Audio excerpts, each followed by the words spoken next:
हर हर महादेव दोस्तों, आज हम आपको बताने जा रहे हैं पुत्रदा एकादशी, जो कि कल है 16 अगस्त वाले दिन है।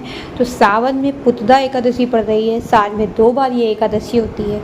यदि किसी भी नारी की शादी के 10 साल 15 साल हो गए हैं और उसे संतान का सुख प्राप्त नहीं हो रहा है, उसने बहुत ही प्रयास कर लिया है, तो आप पुत्रदा एकादशी का जो मैंने उपाय बताया है, लिंक डिस्क्रिप्शन में दे दिया है, आप जाके वो भी कर लीजिए। और साथ ही साथ इस कहानी को सुनने मात्र से आपके घर में संतान का सुख आपको अवश्य प्राप्त होगा। तो चलिए आइए सुनते हैं कि सावन पुत्रदा एकादशी की क्या कहानी है, क्या कथा है। जय भोलेनाथ भगवान की जय। द्वापर युग में महिष्मति नाम का एक राज्य था, जिसकी भाग दौड़ राजा महाजीत के हाथों में थी।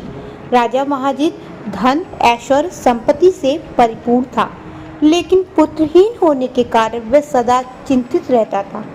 राजा ने पुत्र प्राप्ति के बहुत उपाय करे, किंतु उसका हर उपाय निसफल रहा। राजा महाजीत वृद्धावस्था की ओर बढ़ता जा रहा था।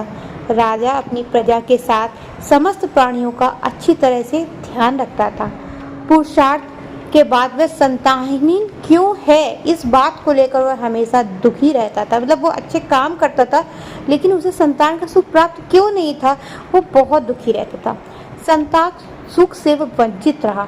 एक दिन राजा ने अपने राज्य के सभी ऋषि मुनि सन्यासी विद्वानों को बुलाकर संतान प्राप्ति के उपाय पूछे। राजा की बात सुनकर सभी ने कहा कि हे राजन, तुम पूर्व जन्म में एकादशी के दिन अपने तालाब से एक गाय को जल नहीं पीने दिए थे, जिसकी वजह से गाय ने तुम्हें संतान न होने का श्राप दिया था। इस कारण से तुम संतान सुख से वंचित हो। लोमेश ऋषि ने कहा कि अगर राजा महाजीत श्रावण माह के शुक्ल पक्ष में पुत्रदा एकादशी का व्रत और रात्रि जागरण करेंगे तो उन्हें पुत्र रथ की प्राप्ति अवश्य होगी। घर में जल्द ही बच्चे की किलकारियां गूंजने लगेंगी, साथ ही राजा के सभी कष्टों का नाश हो जाएगा। इस पुण्य के प्रभाव से रानी ने जैसा ही बताया था कि व्रत करना है आपको ये पुत्रदा एकादशी का, वैसे ही रानी ने किया और 9 माह पश्चात एक अत्यंत तेजस्वी पुत्र को जन्म दिया। तो आप सभी जितने मेरे भाई बहन हैं, ये कथा को सुन रहे हैं, जिसे पुत्र रथ की प्राप्ति, संतान की प्राप्ति नहीं है, बाबा उसकी झोली अवश्य भर देंगे। श्री शिवाय नमस्तुभ्यम। हर हर महादेव दोस्तों।